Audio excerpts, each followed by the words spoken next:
kita masuk ke soal nomor 2. Poinnya 2 karena ini termasuk yang mudah sebenarnya.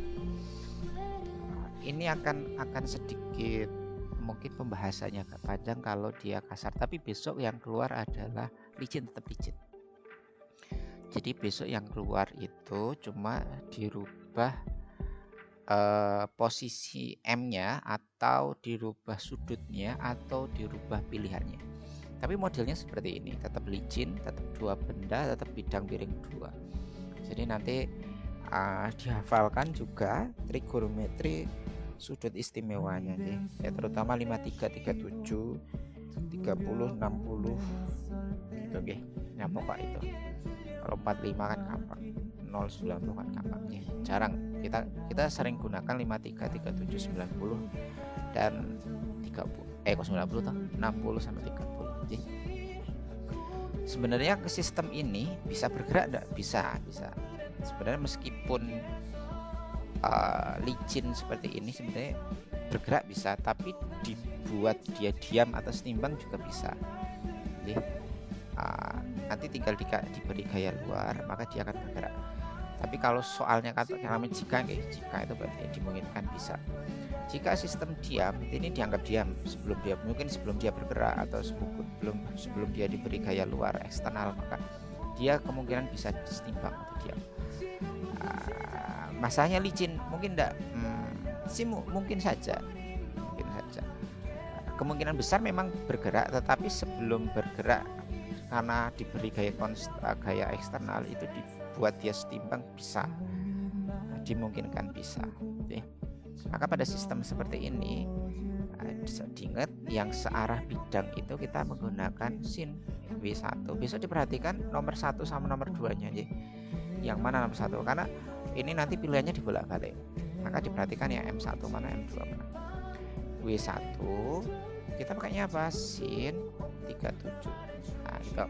Sekali lagi licin itu kemungkinan besar bergerak, ya betul. Tetapi kalimatnya jika dibuat setimbang bisa enggak? Bisa.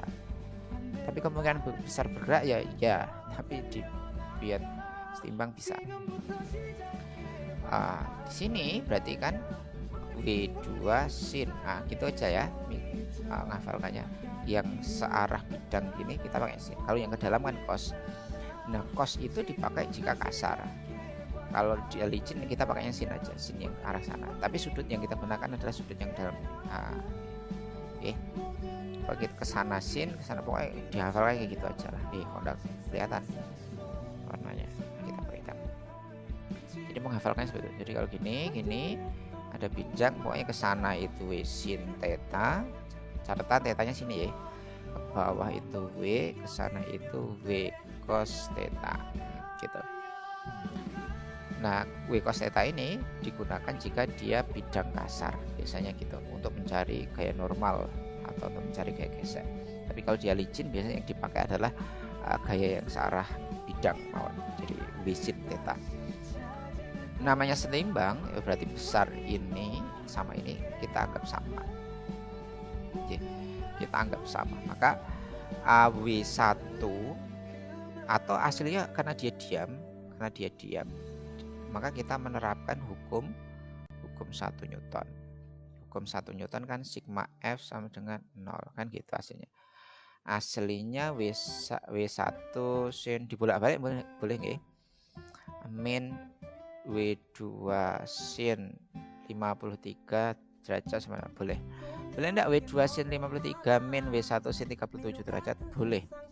Hukum pertama itu positif sama negatif itu sembarang. Mau yang mana, yang ke kiri positif boleh, ke kanan positif boleh. Yang penting nanti arah yang berlawanan berarti tandanya berbeda. Lain dengan hukum kedua. Kalau hukum kedua Newton itu wajib yang searah gerak yang positif. Oke. Tapi kalau hukum pertama yang positif negatif terserah dibolak-balik. Nah, kalau ini saya pindah ruas ke kanan jadinya W1 sin 37 derajat sama dengan W2 sin 53 derajat. Nah gitu. Nah W2 nya kita pindah, W1 per W2 sama dengan sin 53 derajat. Kok bisa jadi per, ini kan perkalian ya. Perkalian pindah ruas jadi jadi pembagian. Ini negatif pindah ruas ke kanan jadi positif, ini kan jadi positif. Nah, gitu. W-nya saja, W ini kan W2 dikalikan sin 53. W2 nya pindah ke kiri jadi pembagian. Sama sin 37 pindah ke kanan jadi pembagian juga. Sinnya tidak boleh dicoret. Nah, kita hasilkan dulu. Hasil sinnya berapa? Sin 53 itu berapa? 5 tambah 3 itu 8. Sin 37 0,6. Coret aja. Nah, jadi perbandingannya 8 antara W1. W1 itu kan aslinya M1 kali G. M1 kali G untuk M2 kali G. Ini kalau saya sederhanakan kan jadinya 4:3. Ini dibagi 2, 3 bagi 2, 4 ini 4 ini 3. Jadi 4:3. G-nya kan dicoret.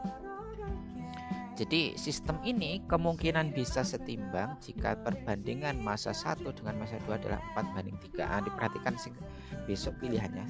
Ini karena dibolak-balik. Yang punya 4 itu M1, kan? Nah, besok saya bolak-balik, jadi perhatikan betul mana yang M1, mana yang M2, mana sudutnya. Karena besok sudutnya saya ubah juga. Sudutnya berapa? Ya, pokoknya dihafalkan 53, 37, 30 atau 60 gitu, oke. M1-nya 4. M2-nya 3, benar enggak? Nah, ya M2-nya 3 atau kelipatannya. Ini kan perbandingan. Jadi boleh lipatan itu berarti berapa? Boleh 8/6. Jadi M1-nya 8, M2-nya harus 6. Nih, kan M1-nya 8, M2-nya 3 ya salah. Ini perbandingannya 8:3. Harusnya 8 sama 6. M1-nya 6, M2-nya 8, salah juga, kebalik. Kan gitu. C sama M1-nya 3, M2-nya 4, kebalik juga. Gitu. Ini salah jawabannya yang gitu. Kok bisa? Ini saya bagi 2. Saya bagi 2 kan jadinya 2/1,5 kan boleh. Atau 2/1,5 itu kalau diperbandingkan kan 4:3 gitu nggih. Jadi besok diperhatikan. Ini gampang. Gampang, cuma main sin-nya jangan sampai terbalik dan jangan sampai terbalik antara M1 dan M2-nya. Gitu nggih. Jadi jawabannya A, 2/. Karena ini yang memenuhi, kalimatnya yang memenuhi, berarti boleh tidak 2 sama 1,5 ya boleh. Boleh 4 kilo sama 3 kilo, boleh 8 kilo sama 6 kilo. Boleh juga misalnya tambah 1,5 nggih. Berarti tambah 2 ini 6 sama 4,5 kilo ya boleh. Yang penting dia kalau disederhanakan perbandingannya 4:3. Yang 4 itu M1, yang 3 itu M2. Pokoknya bisa hati-hati, pelan-pelan dikerjakan, enggak apa-apa. Pokoknya besok enggak usah kemerusung, pelan-pelan gitu, oke. Sekian untuk pembahasan nomor 2.